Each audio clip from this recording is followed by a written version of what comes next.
Bismillahirrahmanirrahim. Assalamualaikum warahmatullahi wabarakatuh. Perkenalkan, nama saya Hakiki Nauri Rezeki dari kelompok 6 sebagai pemateri 3. Baiklah, langsung saja saya akan menjelaskan 2 poin. Poin pertama, prinsip-prinsip evaluasi belajar, dan poin kedua, peran guru dalam proses evaluasi hasil belajar. Pertama, prinsip-prinsip evaluasi belajar. Evaluasi hasil belajar dikatakan terlaksanakan dengan baik apabila pelaksanaannya itu senantiasa berpegang pada 3 prinsip dasar. Pertama, prinsip keseluruhan, prinsip kesinambungan, dan prinsip objektivitas. Pertama, prinsip keseluruhan. Yang dimaksud dengan evaluasi berprinsip keseluruhan atau menyeluruh atau bisa disebut dengan komprehensif adalah evaluasi tersebut dilaksanakan secara utuh, bulat, dan menyeluruh. Maksud dari pernyataan tersebut, dalam pelaksanaan evaluasi itu tidak dapat dilaksanakan secara terpisah, tetapi dalam pelaksanaannya itu mencakup berbagai aspek-aspek yang menggambarkan perkembangan atau perubahan tingkah laku yang terjadi pada diri peserta didik. 2.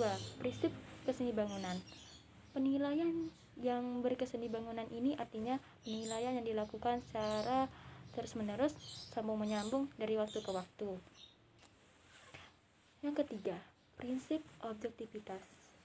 Dalam prinsip objektivitas ini mengandung makna bahwa evaluasi hasil belajar terlepas dari faktor-faktor yang bersifat subjektif.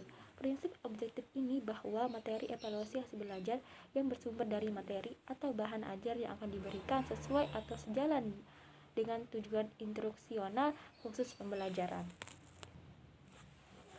Selain prinsip yang tadi itu, ada juga menurut Dimyati dan Mujiono bahwa dia menyebutkan yang akan dilakukan juga harus mengikuti prinsip kesahihan atau valid, keteradalan atau reliabilitas, dan praktis. Prinsip kesahihan. Sebuah evaluasi yang dikatakan valid jika evaluasi itu secara tepat, benar, dan sahih telah mengungkapkan atau mengukur apa yang diukur. Agar diperoleh hasil evaluasi yang sahih dibutuhkan instrumen yang memiliki atau memenuhi syarat kesahihan suatu instrumen evaluasi. Prinsip keteradalan. Prinsip keteradalan yang berhubungan dengan masalah kepercayaan, yaitu tingkat kepercayaannya tersebut bahwa evaluasi yang mampu memberikan hasil yang tepat dan memuaskan. Poin kedua, peran guru dalam proses evaluasi hasil belajar. Ada beberapa peran penting yang harus dilakukan oleh guru dalam proses evaluasi hasil belajar. Pertama, mempersiapkan proses evaluasi hasil belajar. Secara umum, guru diingatkan agar tidak mengajar dengan tujuan utama sebagai siswa lulus dengan tes dan ujian. Namun demikian, materi pelajaran juga diharapkan sesuai dengan kurikulum dalam bentuk pengembangan keterampilan dan mendewasakan siswa dengan keterampilan yang dicakup dalam soal evaluasi. 2. Mengadministrasi instrumen atau alat evaluasi hasil belajar. Dalam kegiatan mengadministrasi instrumen evaluasi mencakup kegiatan perencanaan yang meliputi kegiatan merancang dan menyusun soal. 3. Membuat laporan atau mengkomunikasikan hasil evaluasi.